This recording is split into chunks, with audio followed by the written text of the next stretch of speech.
Jean-Pierre, dans cette ville qui aura tant fait la fête grâce à vous, ce sera dimanche soir, Marseille-Lens, 21h pour le coup d'envoi. L'interview du journal à présent. Beaucoup plus sérieux. Attention, attention, samedi soir, l'idée c'est 0 accident.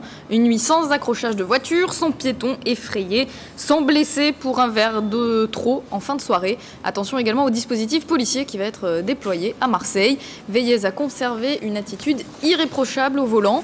La bonne idée, c'est celle des étudiants de Polytech Marseille qui organisent leur gala ce week-end et mettent en place un service de capitaine de soirée.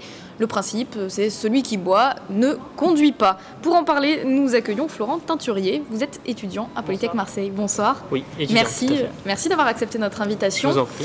Alors, le capitaine de soirée, vous pouvez expliquer le principe rapidement ? Tout à fait. Donc, le capitaine de soirée, le principe, c'est que la personne qui ne va pas boire durant toute la soirée, qui va donc être chargé de ramener en vie ses passagers. Il arrive donc à la soirée, on le munit d'un petit bracelet qui stipule bien à tous les barman que cette personne-là n'a pas le droit d'avoir de l'alcool, mais uniquement des softs, on va dire des softs sans alcool qui vont être gratuits pour lui. En échange de cela, il nous remet ses clés et son permis de conduire pour la partie pour qu'on se trouve vraiment couvert. Et nous, après, en fin de soirée, il va souffler en fait dans un alcotest. Si effectivement ce test se révèle négatif, on va le laisser partir, lui fournir ses clés. Sinon, on va effectivement le garder et puis le dégriser et puis pourquoi pas après appeler le service d'ordre si jamais il y en a besoin. Donc c'est pas basé que sur la bonne volonté, il y a quand même un encadrement qui fait que bon, si la personne a un peu trop bu, elle ne repart pas. Tout à fait, si la personne a vraiment bu, elle ne part pas. Ça c'est vraiment une volonté qu'on a eue suite en fait nous à un historique, puisqu'on aime bien faire la fête c'est sûr, mais il ne faut pas oublier qu'il faut la faire pour venir en vie. Alors vous ne travaillez pas seul, il y a aussi des organismes qui Tout vous à fait, encadrent. donc on a appelé en fait la sécurité routière pour nous encadrer, donc c'est elle qui nous a proposé cette soirée. De nous encadrer et donc grâce à elle, elle nous fournit en fait tous les alcotests, notamment les petits bracelets et puis tout le nécessaire pour pouvoir mener à bien cette opération. On peut rappeler simplement aux Marseillais la limite, c'est-à-dire on ne prend pas le volant quand on a bu un verre. 2 verres, lorsqu'on a bu 2 verres. Bon, en soirée, c'est plutôt de l'alcool fort, donc nous, on va plutôt vraiment dire vraiment à partir d'un verre, il faut vraiment arrêter. Je crois qu'il vaut mieux être en dessous de la limite parce qu'on ne connaît pas vraiment son corps. Donc, je crois qu'il vaut mieux être plus prudent que... En milieu étudiant, oui. C'est une question que j'avais envie de vous poser. On a cette image de beuverie souvent. C'est aussi ce qui vous a incité à prendre ce genre d'initiative ?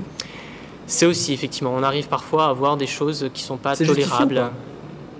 Disons que pour nous, on fait toujours très attention. C'est pas tout à fait justifié. Mais c'est surtout par des antécédents familiaux. On a tous des personnes qui ont eu malheureusement, qui n'ont pas pu rentrer en vie. Et nous, c'est quelque chose qu'on voulait absolument éviter, d'autant plus pour une soirée comme ça qui doit être une belle soirée pour clôturer des diplômés.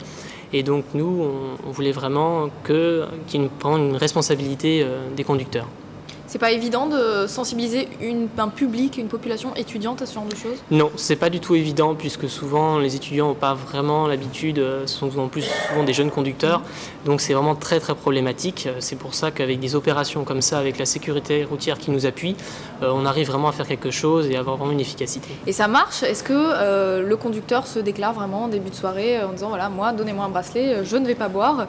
Ou est-ce que ça commence seulement ? Étant donné qu'on l'est sur la base du volontariat, les conducteurs sont libres de ne pas se déclarer, mais bien souvent, les passagers à côté vont dire « Attends, tu te déclares, je veux dire, je ne veux pas rentrer avec une personne, je veux qu'il y ait une personne qui est sobre. » Oui, il y a quand même quelqu'un toujours dans la voiture au moins pour prendre conscience. Les gens maintenant sont avec les spots publicitaires, les gens deviennent beaucoup plus en plus responsables.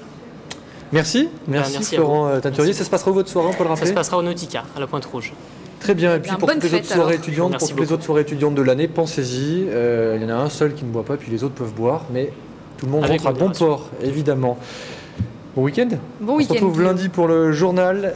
Dans un instant, j'allais dire le C'est-Info. Oui, le C'est-Info, dans un instant, vous restez avec nous.